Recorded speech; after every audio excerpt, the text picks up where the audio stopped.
오늘은 연재성이 쑥쑥 자라는 에그 친구들 안녕, 에그쌤이에요.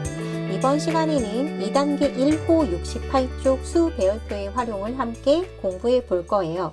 68쪽의 2번을 준비하고 그림을 보면 이 그림이 무슨 뜻일까요?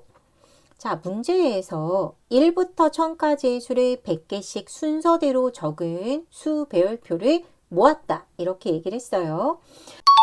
1부터 1000까지의 수를 100개씩 적어 놓은 수 배열표가 보이나요?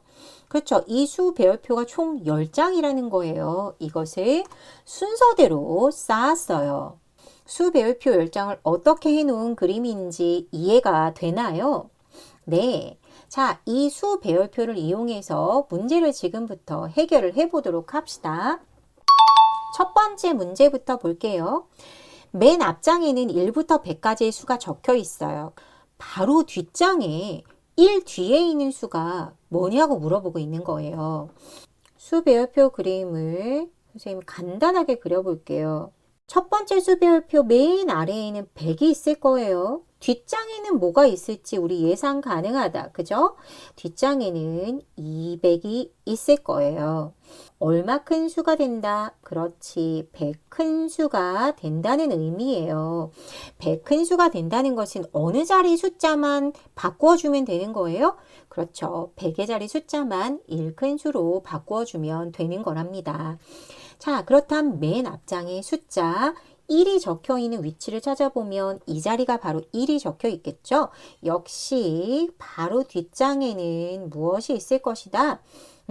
1보다 100이 큰 수가 적혀 있을 것이라는 것을 예상할 수 있어요. 그러면 어떤 수가 있을까요? 맞아요. 101이 있을 거예요. 어디 우리 확인을 한번 해볼까요? 정말 그렇군요. 1 바로 뒤에는 101이 있습니다. 자, 이번에는 두 번째 문제를 해결을 함께 해봅시다.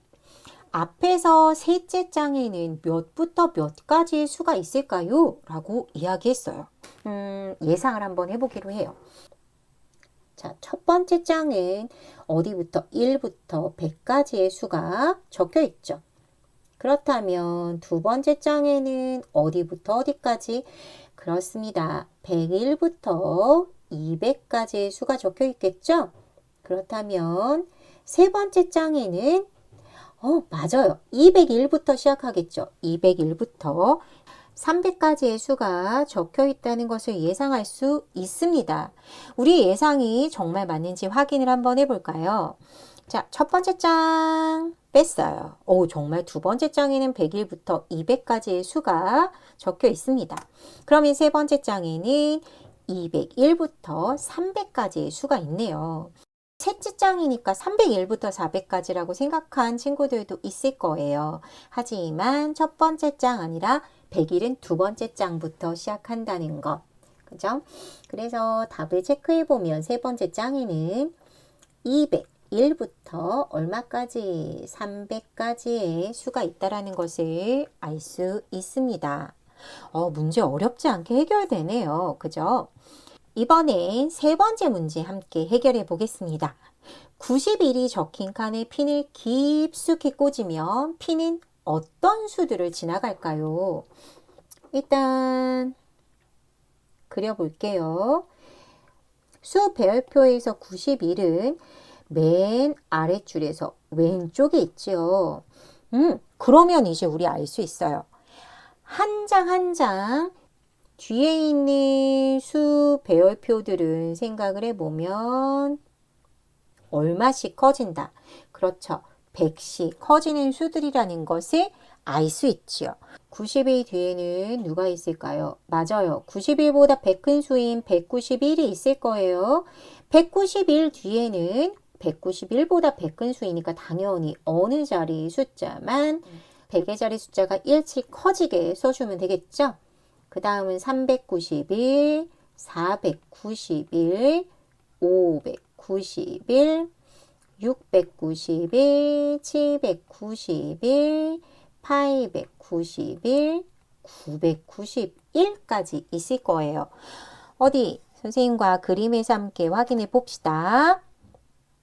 아, 정말 그렇네요.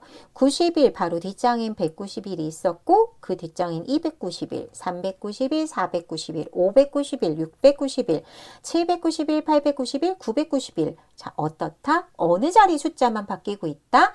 100의 자리 숫자만 바뀌고 있습니다. 수 배열표에서 바로 뒷장에 같은 위치에 있는 수들은 100씩 커지고 있는 수들이라는 것을 우리는 알 수 있습니다. 907의 뒷면에서 앞을 향해 핀을 꽂았다고 했어요. 수 배열표를 단순하게 그려놓고 생각을 함께 해볼까요? 자, 907은 어디에 있을까요?